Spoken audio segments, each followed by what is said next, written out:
The World Economic Forum estimates $18.3 billion inflow from gas sources to Nigeria's economy.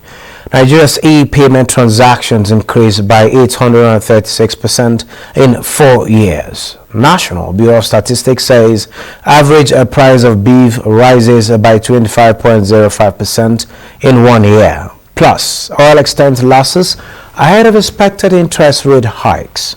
This is Business Express on the network service of the NTA, and we are reaching you from Abuja, the nation's capital.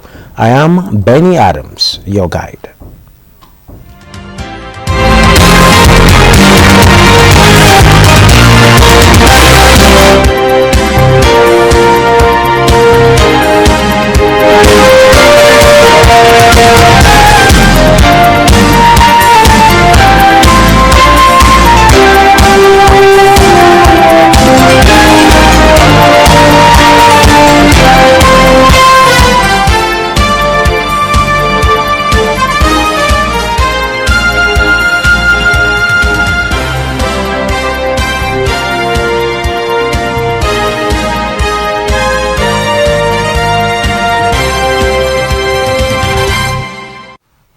Good to have you join us. It's time to talk business. Nigeria's central bank governor Godwin Emefiele stated that the electronic transaction volumes in Nigeria increased by 836% between 2017 and 2021. The CBN chief disclosed this at a 34th seminar organized for finance correspondents and business editors on Tuesday in Calabar, Cross River State. The governor was represented by the Director of Monetary Policy Department of the CBN, Dr. Mahmood Hassan. The event has a theme implementing a robust payment architecture, prospects, opportunities, and challenges. Recently, the World Bank upgraded the 2023 global growth forecast from 1.7% to 2% and forecast the Nigerian economy to grow by 2.8% in 2023, down from 3.3% in 2022, and further to recover to 3% in 2024 and 2025. In its Africa Pulse Report April 2023 edition, the World Bank said Nigerian economic growth translates into growth per capita of 0.2% in 2023 and 0.4% in 2024, as well as 2025, which is insufficient to reduce extreme poverty in the country by our postulation. In the latest World Bank Economic Outlook, which was also launched recently, as well as Nigeria's growth projections were maintained at 3.2%. We could go on and on, but then in all of this, we will be discussing the role of accountants in economic growth. And to discuss this is the former president of the Association of National Accountants of Nigeria, Professor Benjamin Chukwu Osisiama. Prof, you're welcome to Business Express. Well, I'm not hearing you very well, but the audio is not very distinct. Okay, but I can hear you, so I can hear you loud and clear. And if you can hear me now, I say welcome to Business Express. Let's talk about the economy and probity in the ease of doing business or in the conduct of government business that has to do with accountability. Okay, thank you very much, Benny.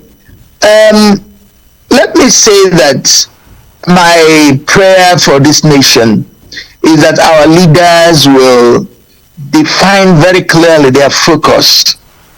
We need a nation that is productive. We need a nation where wealth of people would have its roots in their productivity, in their efficiency, in their skillful application of whatever they have in their hands. If we have a situation where wealth is garnered by people who don't even have anything to offer, and the less you know, the better you are paid and rewarded. The more political you are, and the less academic or professional you are, the more you are rewarded by the society.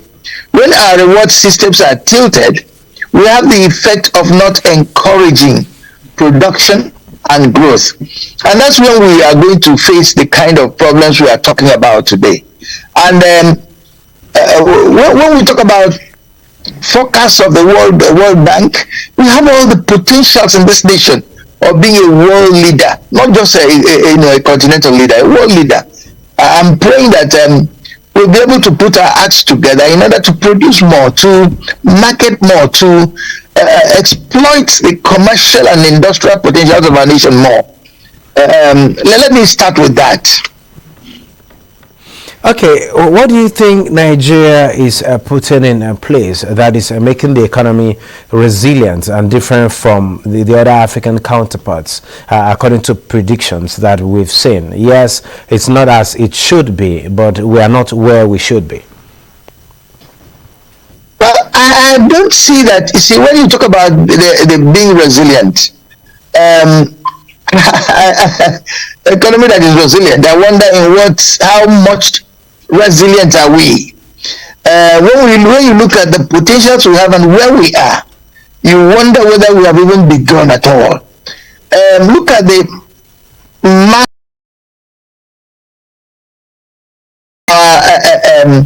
human resources. Nigeria has some of the best in whatever area of a human endeavor you will go into. Is it the arts and recreation? Is it in the ICT issue?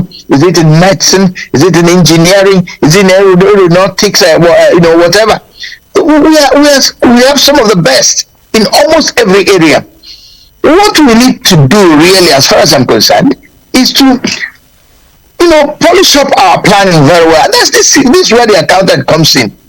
The role of the accountant is primarily to report things as they are and provide the information upon which plans and control measures will be anchored. Provide the grounds for decision making that will enable us move ahead as a nation.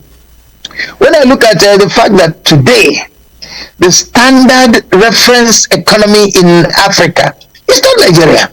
You talk about Rwanda, you talk about Ghana, and when the American president comes on a flying visit to Nigeria, to Africa, he just sidelines Nigeria.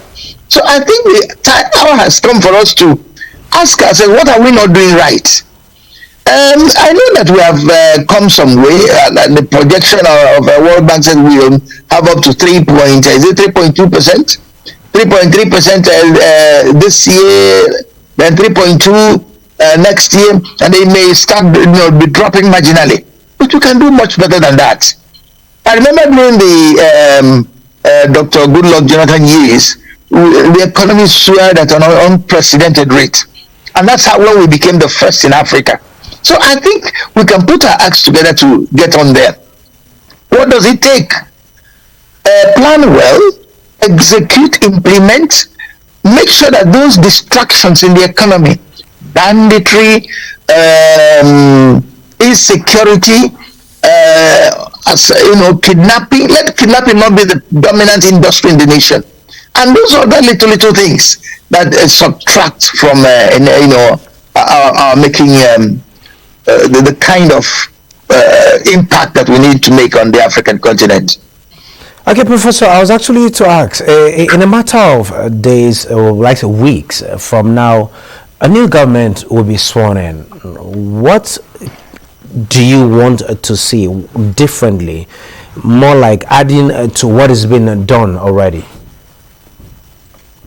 Again, I say what I've always said. Emphasis on production. Emphasis on production. Elsewhere, wealthy people are people who have the skills and the knowledge to exploit the mysteries of nature and bring them to solve human problems, and so they become wealthy. In Nigeria, that's not the situation. In Nigeria, it's more like people who are so positioned politically that they can exploit the imperfections in the system and use that to grow and get wealthy. Maybe they're sitting in their homes and oil money is trickling into their accounts. That's what makes people wealthy.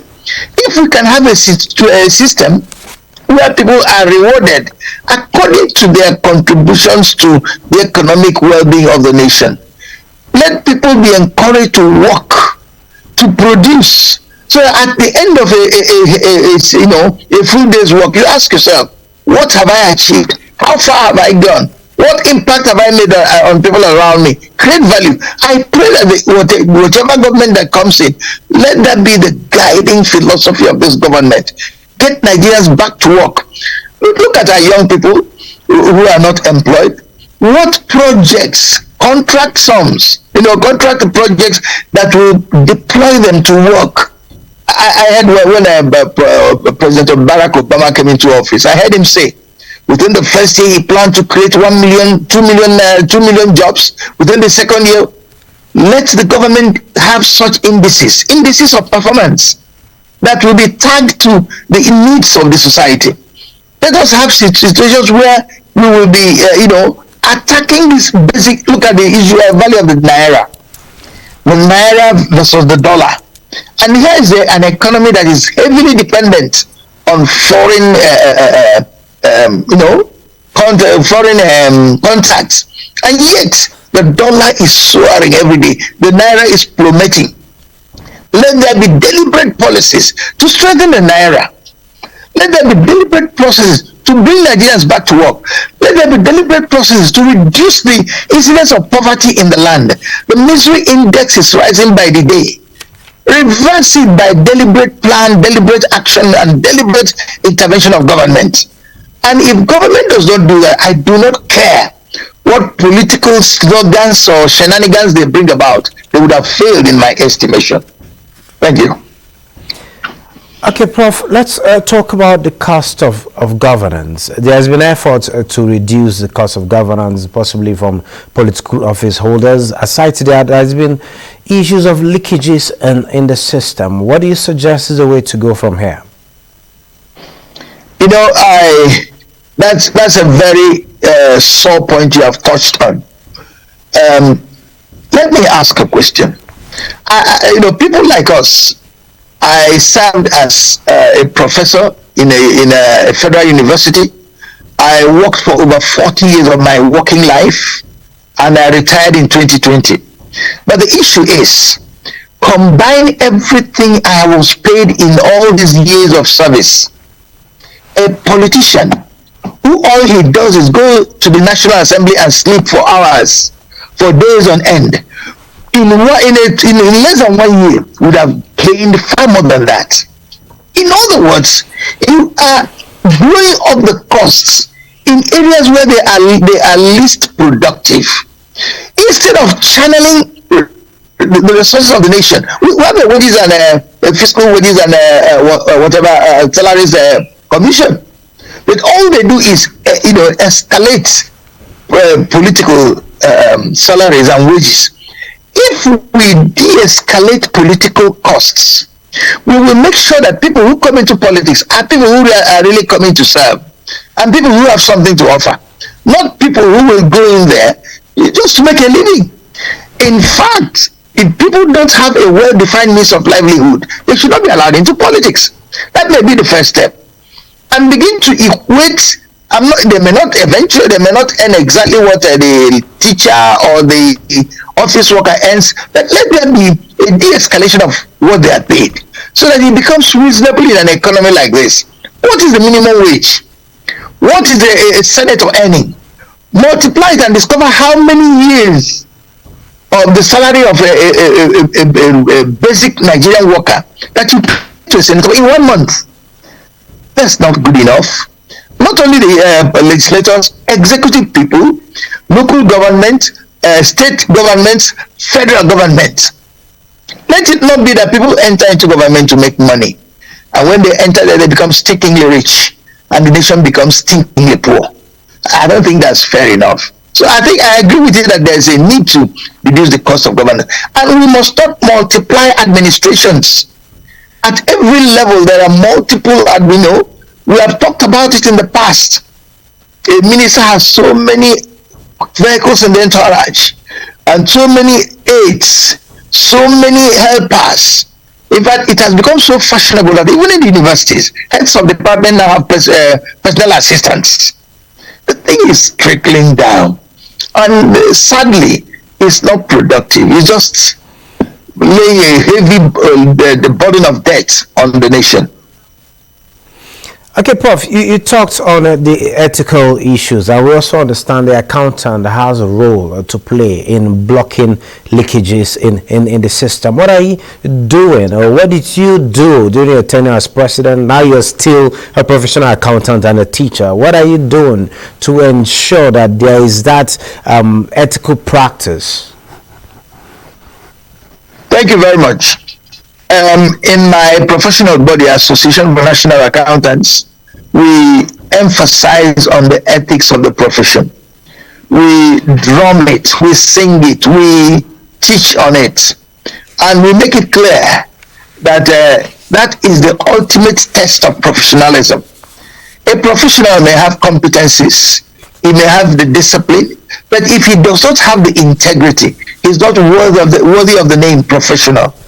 And we need to be professionals who have integrity, character, principles, values.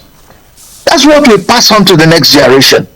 And I wish I could say that my professional body, we are all angels and saints with perfect reputation. That's by no means. In fact, my experience has taught me that it can be very dangerous. A situation where those who ought to guard the guards don't have the integrity they require to guard anybody. It can be dangerous. And I wish accountants can rise to the challenge. Because the truth of the matter is that accountants are the corporate gatekeepers. We are watching over the wealth and the resources of the nation. We sit upon over the coffers and the till of the nation. And if we don't have integrity, there's no way corruption will not fritter away all that the nation has worked together. So that's a challenge. And I pray that that's what we've always insisted on. Every president in Ireland, that's one of the things, we don't joke with it. And I pray that we will continue to emphasize that, us and our brother professional body, the ICANN, so that together we will see how far we can reduce this burden on our nation. Is a watchword. It's a prayer for you, and we hope it will be taken to effect, and we see the effect. We would like to see the result of the action out there. Thank you very much, Professor Benjamin Osisioma, for your thoughts with us at this particular point in time. Thank you for having me. God bless. The total amount of net loans issued to the private sector rose to 43 trillion naira in the first quarter of 2023, representing a 1.3 trillion naira increase. This is according to data from Nigeria's central bank. Credit to the private sector includes consumer loans, small business loans, commercial loans, structured finance, trade finance, mortgages, and all sorts of other loans issued to businesses and individuals. Nigerian banks step up lending despite central bank policies aimed at reducing the amount of cash in circulation. The central bank has also raised interest rates in the last 5 monetary policy meetings, citing galloping inflation and the need to contain the money supply. And the average price of 1 kilogram of beef in Nigeria grew by 25.05% on year-on-year basis. This was disclosed by Nigeria's Bureau of Statistics in its selected food price watch for March 2023. The price of beef was recorded at 2,479 naira in March 2023, compared with the price recorded in March 2022, which was 1,982 naira, and 1.38% rise in price on a month-on-month basis from 2,445 naira in February 2023. Let's now take a look at the commodities market.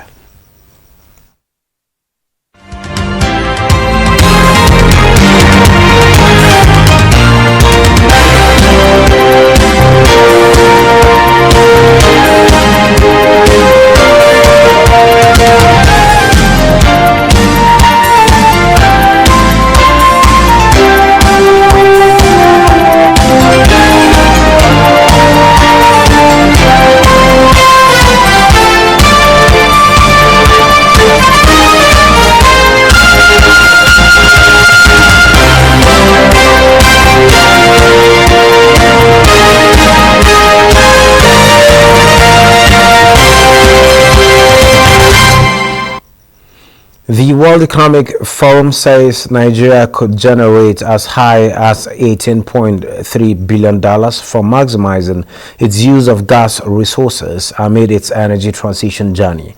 However, this potential may be dampened by the lack of infrastructure and investment needed to achieve this. This was revealed in the Mobilizing Investment for Clean Energy in Nigeria report compiled by the World Economic Forum, Renewable Energy and Energy Sufficiency Associations Alliance, and Marsh McLennan. The report revealed that currently about 80% of power generation nationwide is derived from gas reserves, with most of the remainder from oil, adding that natural gas remains the primary source of power in future short-term plans, despite a shift to other renewable sources. And Nigeria and Iraq contributed to low OPEC oil output in April 2023. This is according to a Reuters survey conducted recently. Data from various sources shows that oil output from the Organization of Petroleum Exporting Countries, OPEC, in April 2023 fell due to a halt in some of Iraq's exports and delays to Nigerian shipments. Reuters says that this situation added to the impact of strong adherence by top producers to a supply cuts deal by the wider OPEC Plus alliance. And still talking energy, oil prices extended losses on Wednesday after plunging 5% in the previous session as investors fused about the health of the U.S. economy ahead of the expected Federal Reserve interest rate hike later in the day. Brent futures fell $1.88 to $73.44 a barrel, while West Texas Intermediate crude fell $1.92 to $69.73. And the European banking sector was uneven amid continued U.S. regional banking jitters. Let's now join Nneka Oko for Global Market Update. European stocks and U.S. stock futures rose this Wednesday, with hopes hinging on the Federal Reserve signaling later in the day that U.S. interest rate hikes might peak soon, and the soft landing that central banks have been tipping for is in sight. The DAX in Germany was up 0.24%, and the French CAC gained 0.79%. For U.S. stock futures, the Dow Jones Industrial Average climbed by 0.12%, S&P 500 rose 0.22%, and Nasdaq 100 futures topped 0.21%. On the flip side, stocks in Asia Pacific largely fell as investors braced themselves for the U.S. Federal Reserve's latest monetary policy decision. Hong Kong's Hang Seng Index led losses in the region and tumbled 1.18%, led by energy, industrials, and healthcare stocks, while markets in Japan and China are closed for a holiday. African markets, for their part, traded in mixed territory. South Africa's JSE Africa Top 40 ticked up 0.65%. The tune index in Tunisia also gained 0.44%, while Namibia's overall index was marginally negative and Ghana's GSE Composite flat. Thank you. On that global note, we end Business Express for today. Business Express returns Friday at 3 p.m. I'm Benny Adams saying enjoy the rest of the day.